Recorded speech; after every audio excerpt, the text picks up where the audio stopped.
오늘 저는 이사야서 63장 7절에서 11절에 있는 말씀을 가지고 주의 크신 은혜라, 이런 제목으로 함께 말씀을 나누겠습니다.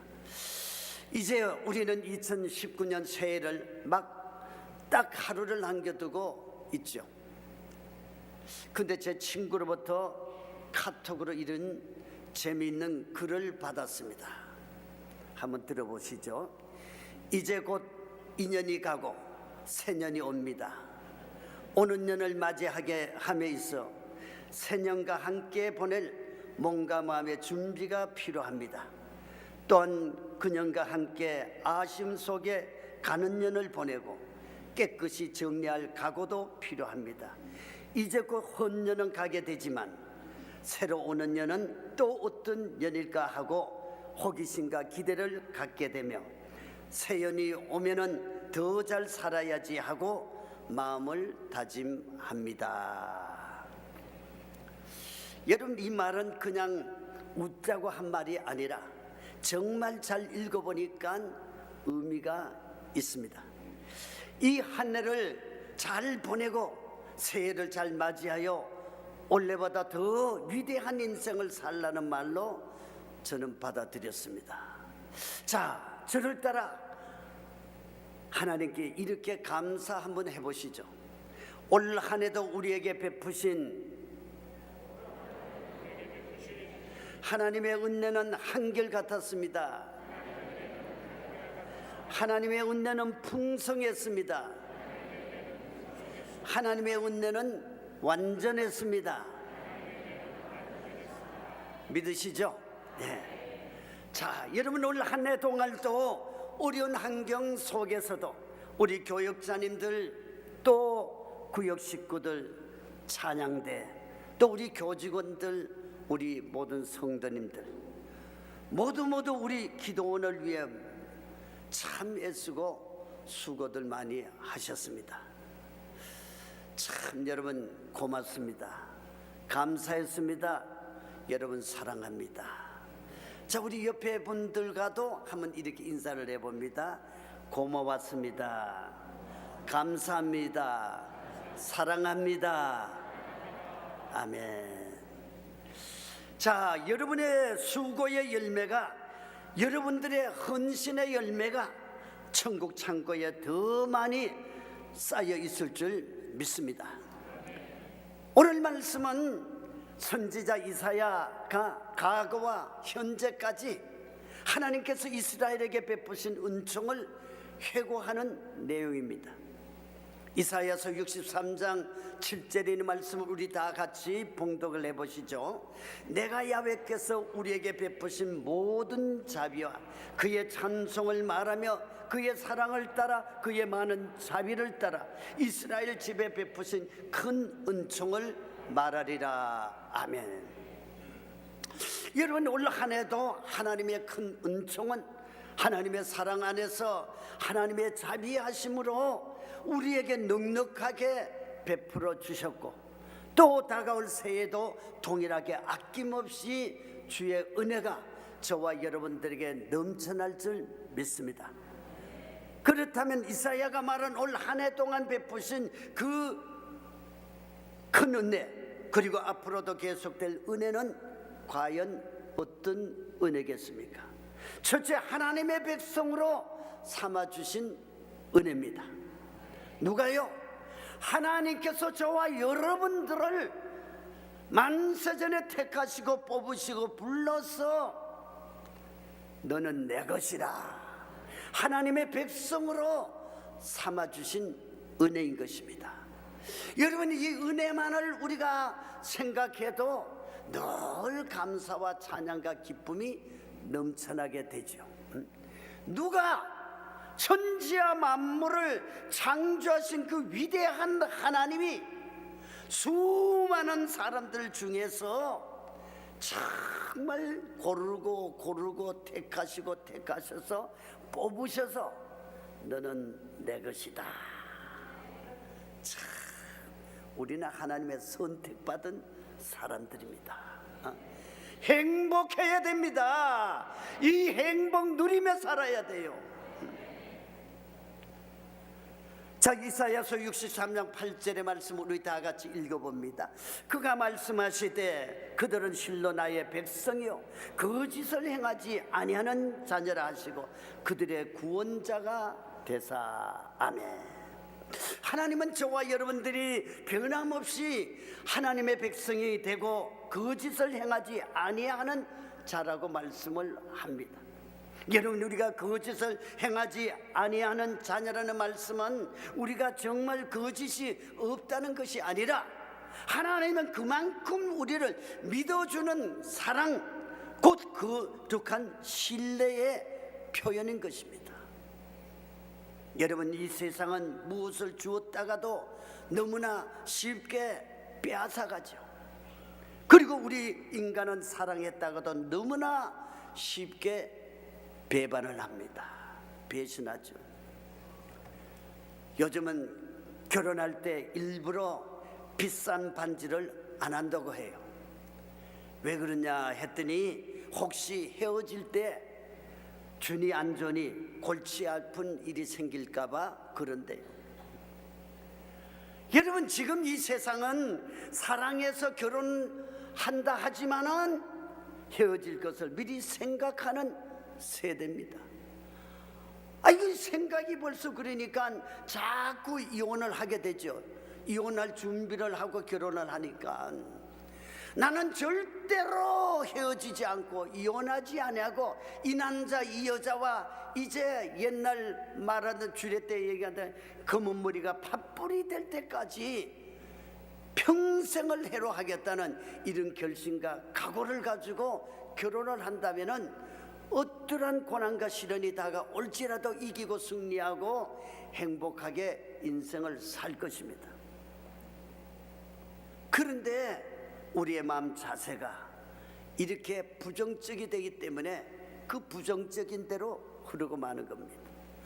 그런데 우리 하나님의 은혜는 어떤 은혜입니까? 하나님은 한번 우리를 택하여 자신의 백성으로 삼으신 이후로는 절대로 변하지도 떠나지도 버리지도 아니하시는 하나님이신 줄 믿으시면 아멘 하십시다. 절대로 하나님이 우리를 버리지 않습니다. 우리가 하나님을 버리면 버렸지 하나님은 우리를 버리지 않으시는 것입니다. 여러분, 하나님은 내가 나를 배반했어도 나는 너를 버리지 않을 거야. 내가 나를 떠났어도 나는 너를 떠나지 않을 거야. 내가 나를 의심했어도 나는 너를 끝까지 믿을 거야. 내가 나를 실망시켜도 나는 너를 끝까지, 너는 내 것이야, 너는 내 백성이야, 이렇게 말씀을 하실 것입니다. 어느 집 아내가 거울을 보면서 화장을 합니다. 근데 갑자기 대성통곡을 해요. 이 남편이 깜짝 놀라서 아니 여보, 갑자기 울긴 왜 울어? 그랬더니 아내가 이렇게 말을 합니다. 내가 이렇게 늙고 보니 얼굴이 말이 안 해요. 내 얼굴 내가 보기에도 흉측하게 늙어서 서러워서 그래요. 그러자 이 말을 들은 남편이 이렇게 대답을 합니다. 당신은 거울을 볼 때마다 당신 얼굴을 보기 싫어 울지만 당신 그 얼굴 매일 보는 나를 보고 참아.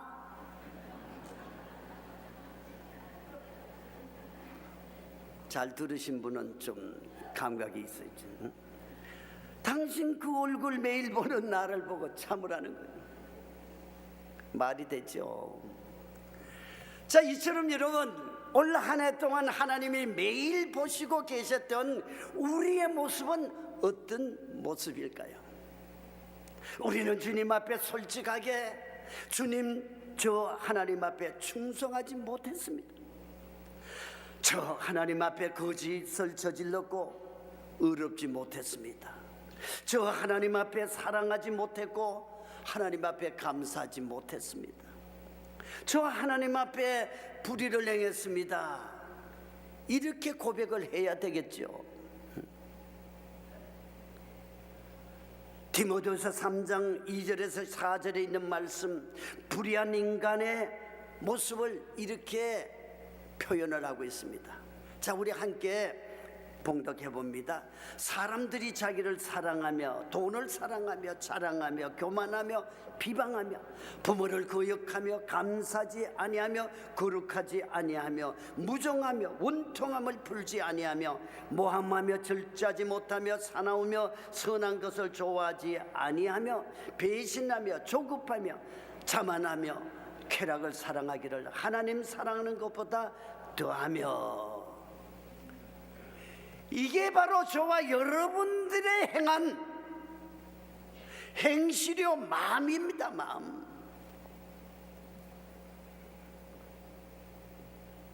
우리 조영규 목사님이 작곡하신 찬송가 308장 1절을 보면 어떻게 해요? 오늘 불렀죠? 내 평생 살아온 길 뒤를 돌아보니 걸음마다 자욱마다 다 죄뿐입니다. 그래요. 다 보면은 죄뿐입니다. 죄뿐입니다. 정말 이렇게 고백하지 않을 수가 없죠. 여러분, 그럼에도 불구하고 하나님이 내게 베푸신 은혜는 어떤 은혜였습니까? 저와 여러분들을 여전히 하나님의 백성으로 삼아주신 한량없는 은혜인 줄 믿습니다. 그리고 하나님은 우리의 구원자가 되신다고 말씀을 하십니다. 하나님이 저와 여러분들을 구원하여 하나님의 백성으로 삼아주셨는데 해결하지 못할 문제가 어디 있겠습니까? 병든 육체가 고침을 받고 가난해서 부유하게 되고, 그리고 모든 환난과 시험에서 건짐을 받고 내 영혼이 잘된 같이 범사가 잘되고 강건한 하나님의 역사가, 하나님의 은혜가, 하나님의 복이 우리에게 임하지 않을 수가 없는 겁니다.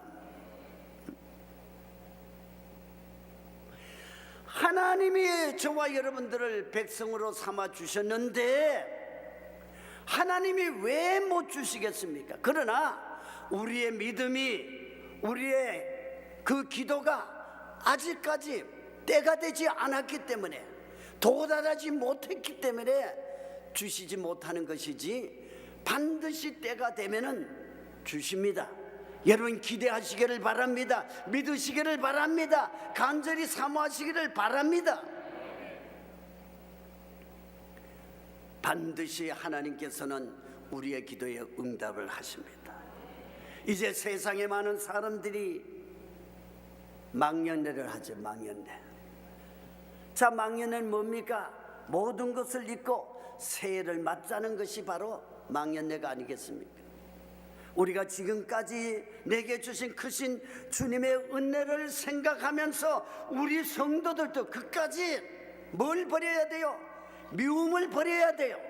불평을 버려야 돼요. 서름도 버려야 돼요. 아픔도 버리고 깨끗하게 잊어버리고 새롭게 출발해야 할 줄 믿습니다. 뿐만 아니라 지금까지 내게 주신 주님의 사랑을 생각하며 실패도 낙심도 근심도 모두 다 잊어버리시기를 바랍니다. 좋은 것은 우리 속에 간직을 하되 나쁜 것은 버려야 돼요. 버려. 그걸 내가 안고 있어봐야 백해무익한 겁니다.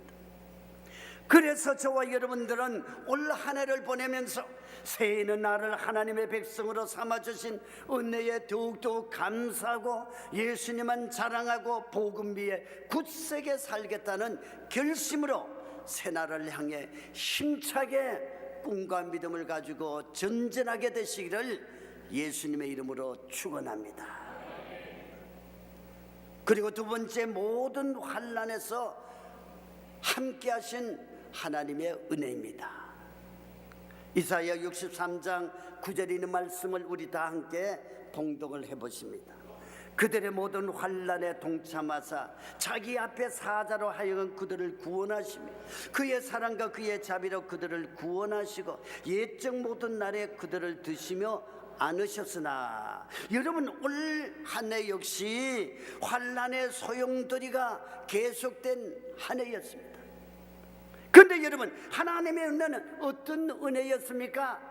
모든 환난에서 함께 하시는 은혜였습니다. 누구와?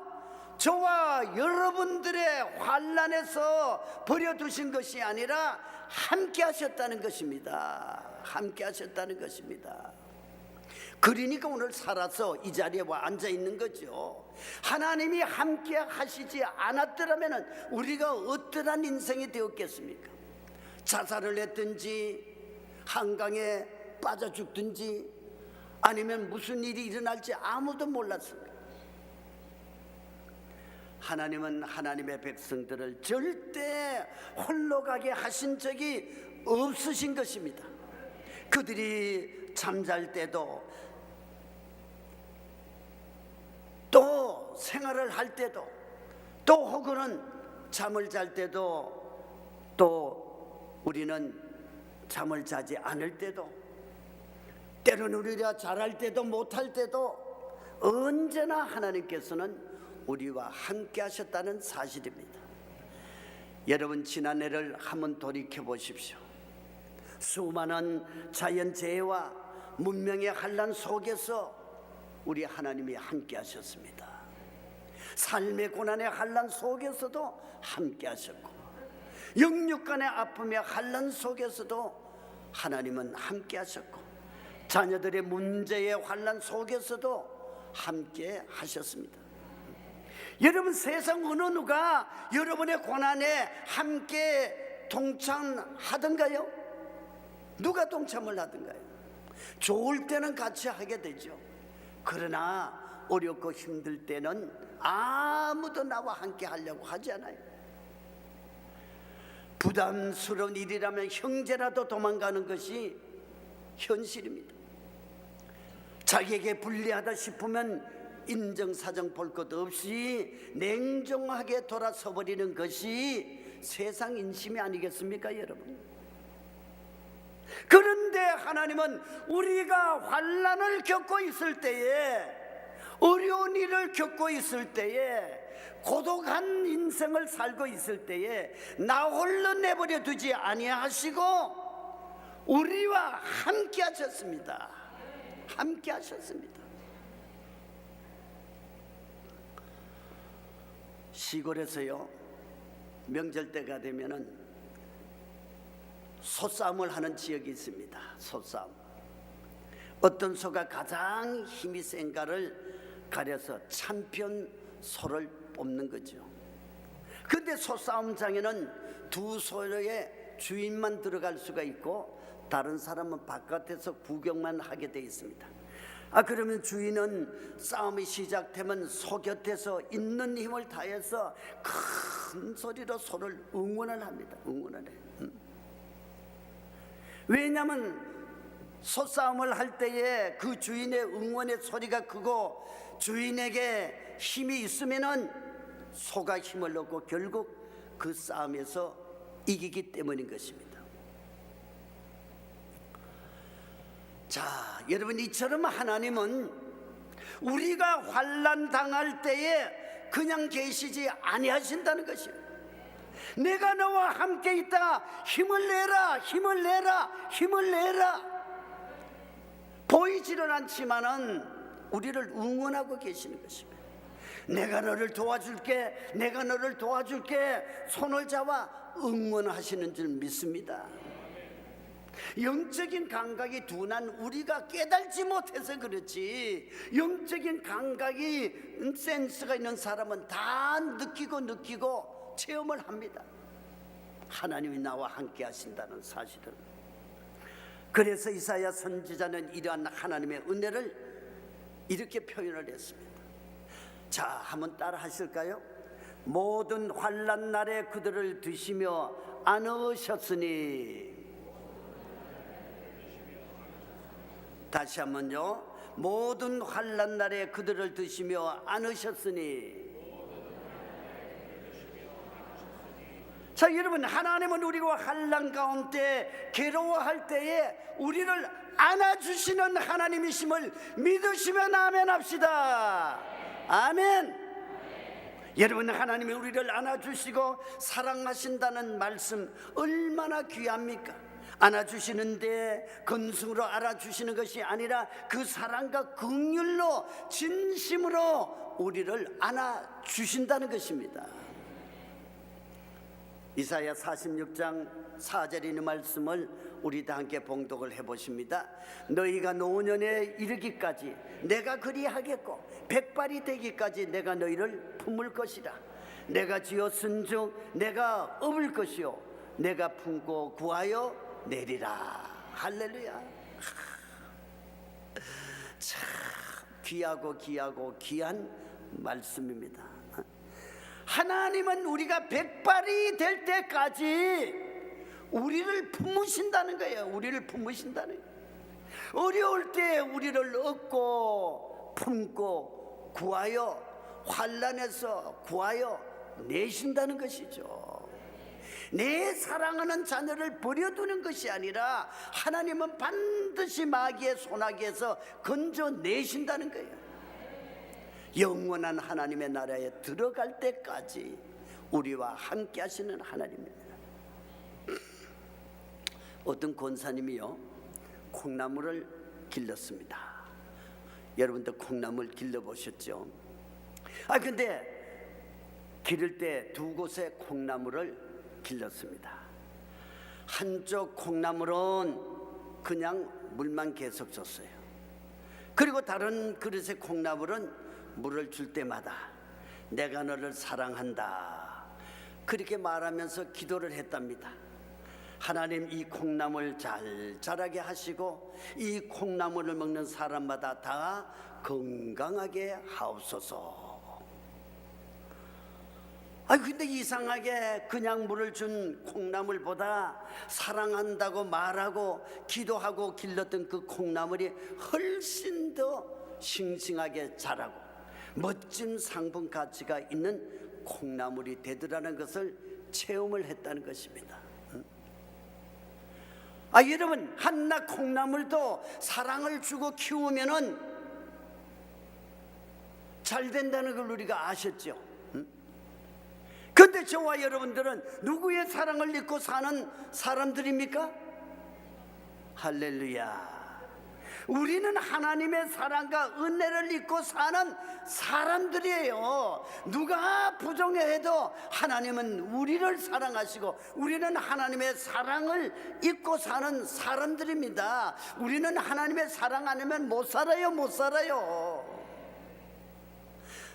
사람은 나를 버려도 하나님 사랑을 잊지 않고는 우리는 절대로 못 살아요. 비록 우리가 살다가 이혼을 당하고 배신을 당해도 하나님의 사랑이 있기 때문에 우리는 위로함을 받고 그 하나님의 사랑 때문에 오늘까지 이기고 승리한 줄 믿습니다. 그러므로 환난 날에 우리는 누구를 부르면 됩니까? 시편 50편 15절에 이렇게 말씀하셨죠. 우리 다 함께 봉독해 봅니다. 환난 날에 나를 부르라. 내가 너를 건지리니 내가 나를 영화롭게 하리라. 아멘. 여러분, 우리가 환난 날에 하나님을 불러야 됩니다. 부르면 반드시 하나님께서 우리에게 응답하심으로 말미암아 하나님이 나와 함께 하셨다, 나에게 응답하셨다, 나에게 복을 주셨다, 나로 하여금 승리하게 하셨다, 이 말씀을 통해, 이 간증을 통해서 하나님이 영광을 받으신다는 거예요. 우리가 하나님을 찾고 찾으면 만나는데 우리 하나님을 찾고 찾지 못하기 때문에 우리가 만나지 못하거든요. 그러므로 올 한 해도 우리를 환난 가운데서 함께 하신 은혜가 감사하고 이제 새 한 해 동안도 우리를 환난에서 건져주실 하나님을 영화롭게 하고 하나님을 기쁘시게 하여 마음의 소원을 다 이루게 되시기를, 소원을 다 이루게 되시기를 예수님의 이름으로 축원합니다. 그리고 성령님을 우리에게 보내주신 은혜입니다. 이사야 63장 11절의 말씀을 우리 다 함께 봉독을 합니다. 백성의 옛적 모세의 때를 기억하여 이르되 백성과 양떼의 목자를 바다에서 올라오게 하신 네가 이제 어디 계시냐? 그들 가운데에 성령을 두신 네가 이제 어디 계시냐? 여러분, 하나님께서 우리에게 은혜를 적게 주셔서 문제가 되었던 적은 한 번도 없어요. 한 번도 없어요. 은혜가 넘쳤어요. 그러나 우리에게 여전히 은혜가 부족한 것은 무엇 때문일까요? 그것은 받은 은혜를 제대로 누리지 못하기 때문인 겁니다. 우리에게 건강을 주셨는데 그 건강을 주신 목적대로 살지 못했던 거예요. 하나님이 물질의 복을 주셨는데 그 물질을 하나님의 뜻대로 사용하지 못했기 때문인 겁니다. 하나님은 우리에게 주시는 그 목적이 있는데 우리가 그 목적을 위해서 살면은 반드시 문제가 아니라 계속해서 우리에게 좋은 일이 계속 다가오는 겁니다. 여러분, 우리가 은혜를 충만하게 받았을 때는 어떻습니까? 마음의 기쁨이 가득 차죠. 모든 죄악에서 이긴 것 같고 어떤 시험도 이길 것 같고 모든 사람을 사랑할 수 있을 것 같습니다. 그런데 하나님의 은혜가 충만하지 못하면은 어떻게 됩니까?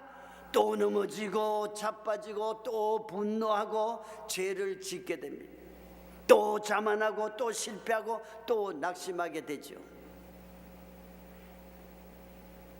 그렇다면 어떻게 해야 하나님이 주신 은혜를 제대로 누리며 살 수가 있겠습니까?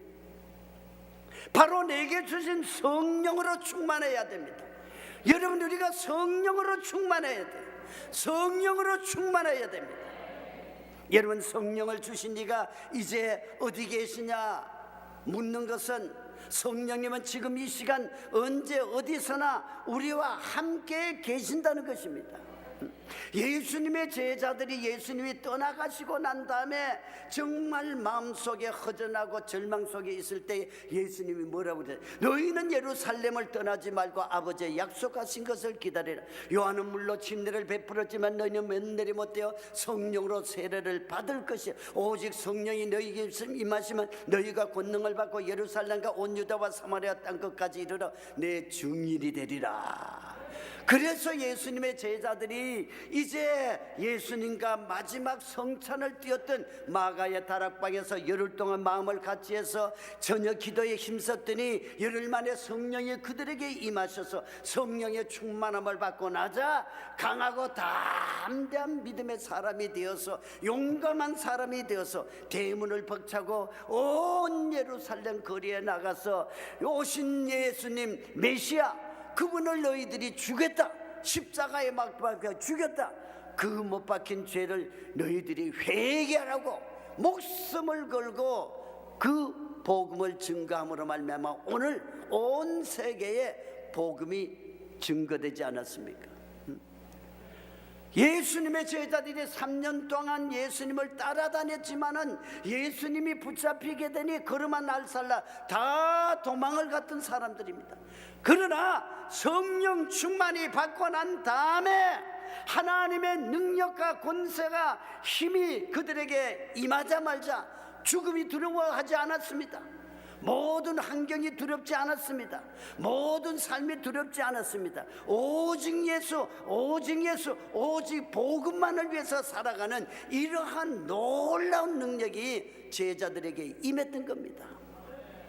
그래서 목이 잘려나가고 기둥 가마에 들어가고 기둥에 매여서 불 가운데 죽어가면서도 예수님의 복음을 전하다가 거룩한 순교를 당하지 않았습니까? 자, 여러분, 성령을 주신 이가 어디 계시냐? 오늘 성령으로 이 자리에 와 계시는 것입니다. 우리가 성령의 충만함을 받아야 영이 살아요. 성령이 내 안에 계셔서 나를 다스리고 인도해 주실 때에 비로소 하나님의 능력의 삶을 살게 되는 겁니다. 여러분, 성령 받지 않았을 때와 성령 받고 난 다음에 여러분 판이하게 다르지요. 전에는 예배를 드려도 감각이 없고 말씀을 드려도 믿어지지도 않고 그저 예배에 참석을 해도 생기가 없었어요. 근데 성령 충만이 받고 나니까 하나님의 말씀이 믿어지는 거예요. 하나님이 살아계신 역사가 내 속에 임하는 것을 체험하는 거예요. 그래서 말씀을 들을 때마다 전에는 노면했는데 이제는 아멘, 아멘, 아멘, 아멘으로 하나님의 말씀이 믿어지고 받아지니까 우리의 마음판에 씨앗이 떨어져서 꽃이 피고 열매가 맺 아름다운 우리의 삶에 놀라운 축복이 임한 줄 믿습니다. 6.25 때요, 신앙이 깊은 어느 부모가 아들을 최전선으로 보내면서 당부를 했습니다. 아들아, 내가 다시 돌아올 때까지 어느 곳에 있든지 새벽 5시가 되면은 우리가 너를 위해서 기도하고 있다는 사실을 결코 잊지 말아라. 그 아들에게 당부를 하고 보냈습니다. 자, 여러분 아시다시피 전쟁터는 얼마나 험한 곳입니까? 잘못될 길이 얼마든지 열려 있지 않습니까? 그래서 어느 날 보초를 서고 있는데 새벽 5시가 되었습니다. 성령님이 그 젊은이에게 이 말을 생각나게 한 거예요. 너희 부모님이 너를 위해 기도하는 시간이 아니냐? 지금이 너희 부모가 너를 위해서 기도하는 시간이 아니냐? 그래서 그 젊은이가 자기도 모르게 땅바닥에 무릎을 꿇었습니다. 그리고 전쟁 중에 군인의 임무를 잘 끝나게 해달라고, 그리고 건강하게 살아서 집에 돌아가게 해달라고 기도를 했습니다. 바로 그때였습니다. 그가 무릎을 꿇는 동시에 머리 위로 총알이 쉥 하고 날아갔어요. 여러분, 성령의 인도하심으로 무릎을 꿇었기 때문에 망정이지 그대로 서 있었다면 영락없이 총에 맞아서 죽고 말았을 것입니다. 그러나 성령님이 깨닫게 해주셔서 그 순간에 기도하자 총알을 피해가게 되고 군대 생활을 잘 마치고 부모의 품에 돌아가게 되었다는 것입니다.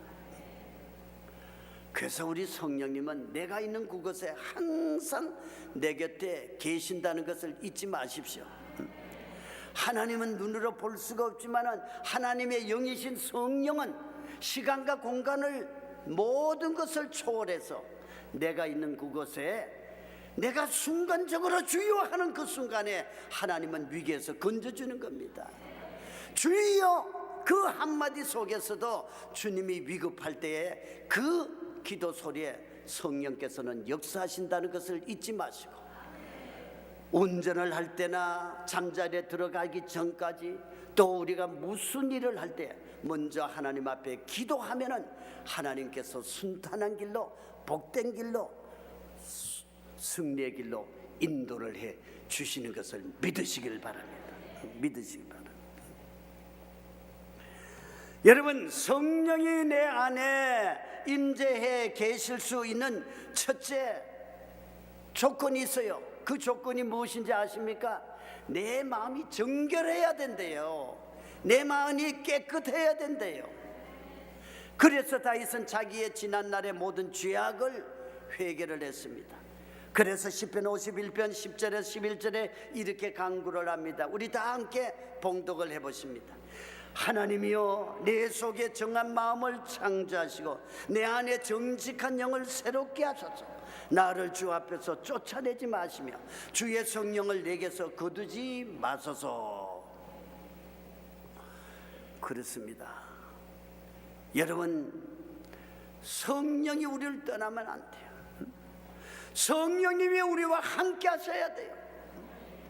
성령이 우리와 함께 계실 때에 우리는 바른 길로 걸어가게 됩니다. 여러분이 마지막 주일에 지난날의 모든 안 좋은 기억들, 죄의 생각들, 꺼리낌의 마음들 다 쏟아내 버리고 깨끗하고 정직한 마음으로 새해를 맞이하시기를 바랍니다. 여러분, 이 한 해를 보내면서 반드시 해야 할 일은 모든 것들을 용서하시고 사랑으로 마무리해야 할 줄 믿습니다. 그러면 하나님의 영이신 성령님은 새해도 계속적으로 우리를 가장 좋은 길로, 우리를 가장 복된 길로 우리를 인도하여 주실 줄 믿습니다. 그래서 성사학자 조나단 에드워즈는 이렇게 말합니다. 마치 해 뜰 무렵부터 해질 무렵까지 하루 종일 태양에서 빛이 오듯 은혜는 처음에 하나님으로부터 온 것처럼 계속적으로 그로부터 오는 것이라고 말을 했습니다. 사랑하는 여러분, 저와 여러분들이 올 한 해 동안 하나님께 감사할 수밖에 없는 큰 은혜가 무엇이었습니까? 다시 한번 따라 한번 외쳐봅니다. 하나님의 백성으로 삼아주신 은혜입니다. 모든 환난에서 함께 하신 은혜입니다. 성령을 우리에게 부어주신 은혜입니다. 그렇습니다. 여러분, 우리 말에 덕분에라는 말이 있죠. 그 말 속엔 사랑과 은혜 그리고 감사가 들어 있습니다. 저와 여러분들은 오직 주의 크신 은혜 덕분에 살아가는 주의 백성들인 줄 믿으시면 다시 한번 아멘 합시다. 아멘. 주님의 은혜 덕분에 살아가는 주님의 백성이라는 사실을 우리가 늘 기억해야 됩니다. 그래서 하나님의 은혜 덕분에 살아가는 인생은 행복한 인생입니다. 하나님의 은혜 덕분에 살아가는 인생은 다가오는 새해도 넉넉한 승리를 하나님께서 우리에게 안겨주실 줄 믿습니다.